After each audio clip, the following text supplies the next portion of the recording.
আসসালামু আলাইকুম ওয়া রাহমাতুল্লাহ ওয়া বারাকাতুহু।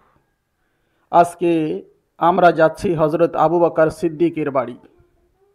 সেই আবু বকর সিদ্দিক, যে আবু বকর সিদ্দিক ছিলেন হুজুরের সাথী। হাদিস পাকের ভিতরে পাওয়া যায় আবু বকরের মেন বাড়ি মক্কা শরীফ। হুজুর যে রাত্রি হিজরত করেন কাফের বেঈমানদের অত্যাচারে, দেশ ছাড়েন, নিজের জন্মভূমি ছাড়েন, নিজের জায়গা ছেড়ে চলে আসেন, সেই রাতে হিজরতের রাতে আবু বকরকে সাথে নিয়ে অনেক ঘটনা, যে ঘটনাগুলো আপনারা অনেকেই শুনেছেন, কিন্তু আমার মূল উদ্দেশ্য সেই আবু বকরের বাড়িটা দেখানোর।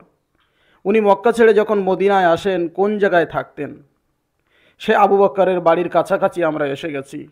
আপনারা মিনার দেখতে পাচ্ছেন এবং গম্বুজওয়ালা একটা ঘর দেখতে পাচ্ছেন, এটাই সেই আবু বকরের ঘর। সৌদি সরকার এটাকে মসজিদ বানিয়ে দিয়েছে। আবু বকর এর নামেই মসজিদটা মসজিদে আবা বকর, অর্থাৎ মসজিদে আবু বকর বলি। মসজিদে আবু বকর, এই আবু বকরের ঘরের ভিতরে আমরা প্রবেশ করব।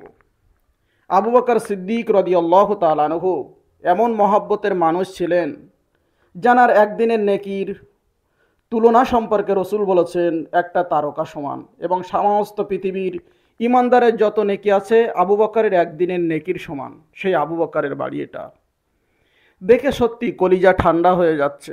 সেই আবু বকরের বাড়ি, মানুষ আসছে হাজার হাজার, সেই হাজার হাজার মানুষ দূর দূর দেশ থেকে এসে এখানে নামাজ আদায় করে, শুকরিয়া দুরাকাত নামাজ আদায় করে আবু বকরের ঘরে। তা সেই আবু বকরের বাড়ি আজকে আসলাম, সত্যি মনটা ভরে গেল। আপনারা ভালো করে দেখুন, এটা সরকার একটা মসজিদ তৈরি করে দিয়েছে আবু বকরের ঘরটাকে।